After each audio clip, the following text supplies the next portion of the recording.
So, I am here at the Y.M.C.A.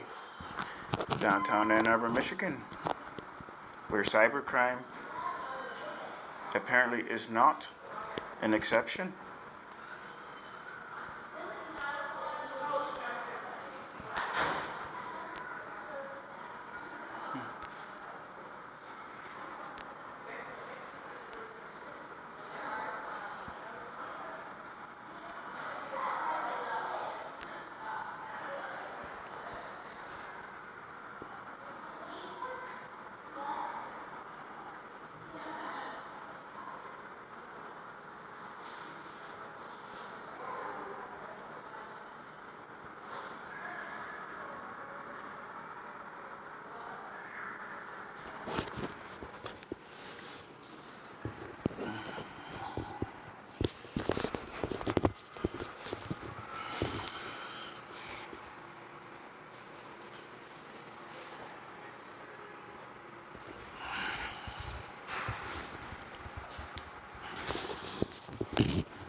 A place where families come together,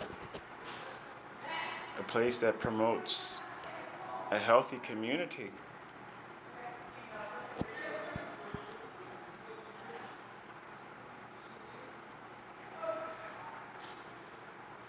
A place where there are a lot of children using the internet. Stalkers, predators.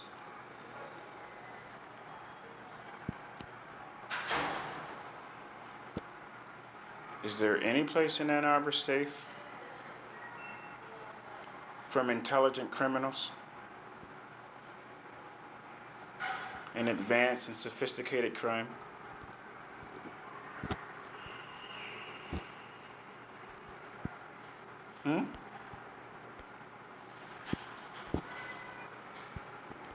Maybe Ann Arbor has a little more to worry about than the property value.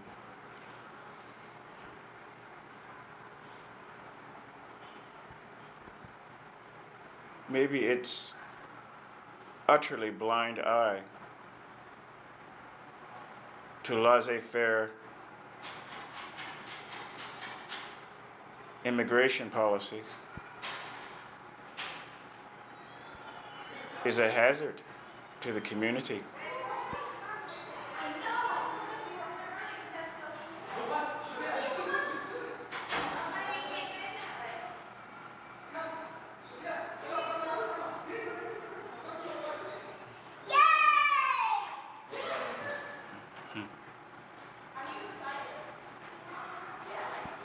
Hear the baby and the children in the background?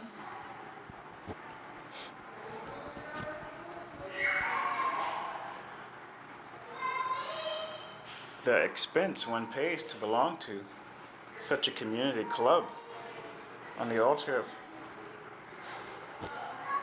$70 a month? Really?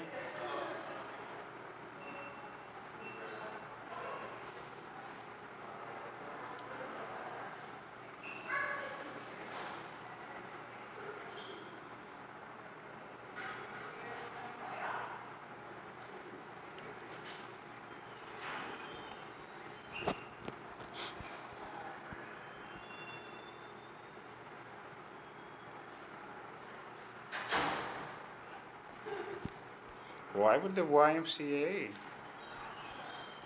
have something against me uploading these 4 videos? Is the Y.M.C.A. a political institution, or is it still Christian based?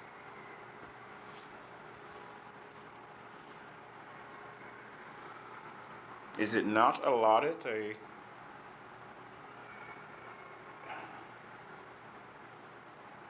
what was the 501c status? Non-profit organization status? Yet they dare after being granted such charity by the United States government, take a political position? Really?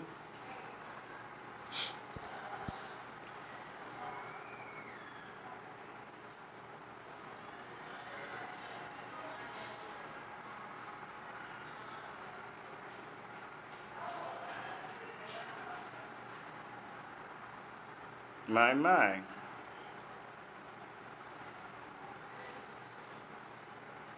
How time does erode.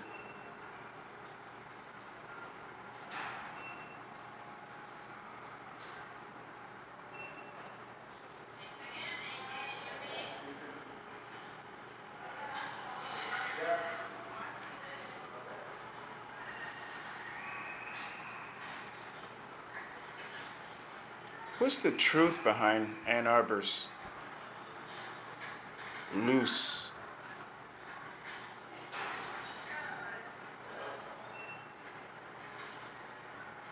immigration policy? Why? Really, why?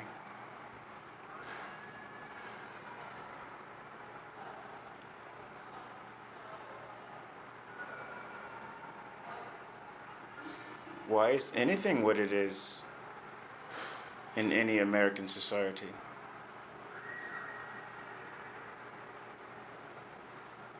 Because of cost.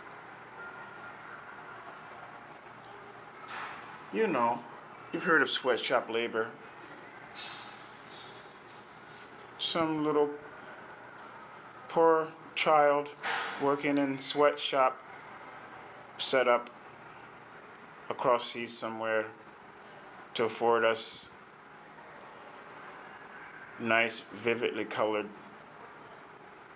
clothing and apparel, accessories,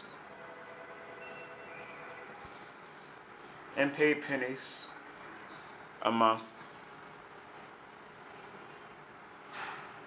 And if it's not manufactured right, may not be paid at all for that labor, or worse.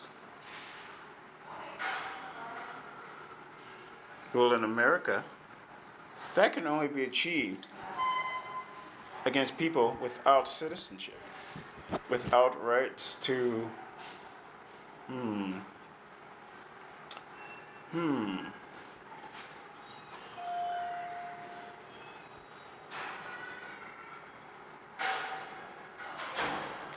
fight against such exploiting employers. You see, money likes money. And any opportunity money has to make a penny, in fact, a penny is something very significant to those who are money. They set up instruments to make fractions of pennies. It's called interest. And if you do it enough, you can make a lot of pennies.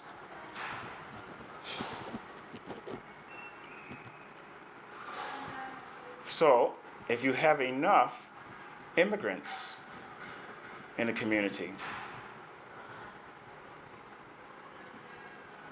they can make a lot of pennies, not just fractions of a penny. They're better assets than the interest rate that a bank pays for a CD or a bond or a Roth account. And then it's the perfect front.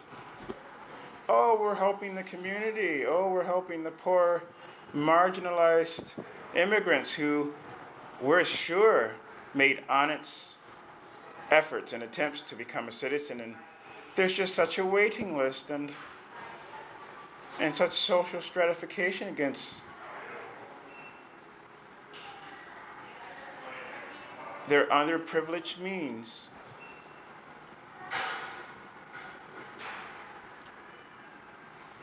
Well, they're underprivileged. Who keeps them under? Ah, the same penny pinching, pound foolish employers who pay them half pennies an hour to make for a product that the employer benefits bountifully by more than a few pennies. Hmm?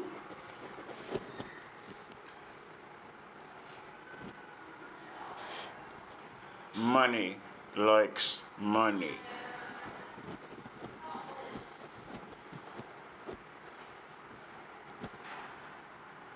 And nothing and no one else.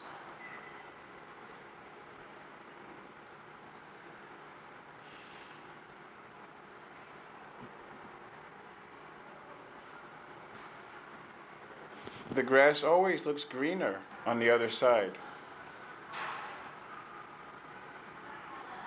Perhaps when various immigrants from the countries that they're from, they have this imaginative idealism about America.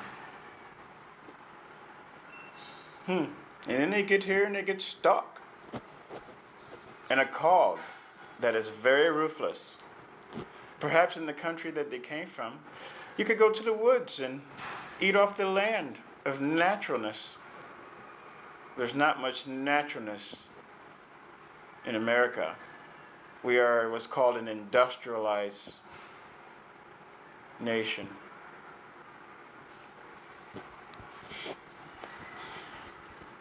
So here, you lose everything. You starve. You fall through the cracks. And to ease your pain, perhaps you end up on drugs to escape. And then those cost money, plus the food, so crime becomes a necessity. Does that sound like the American dream you were dreaming about from so far away? A more natural place? Whence you came?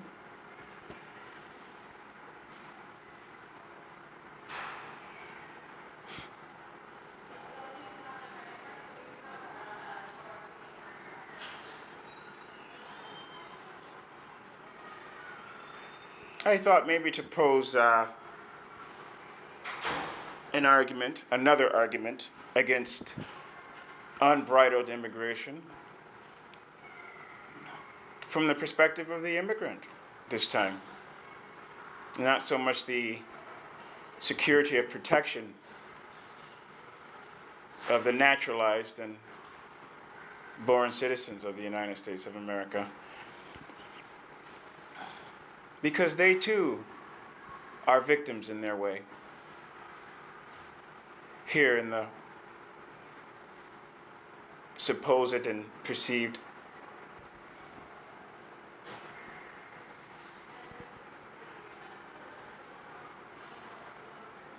land of opportunity.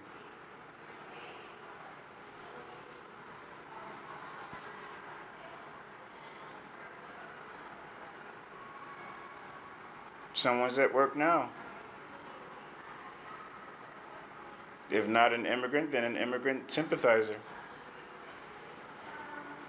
The immigrant wants to stay, according to promise. The sympathizer wants them to stay.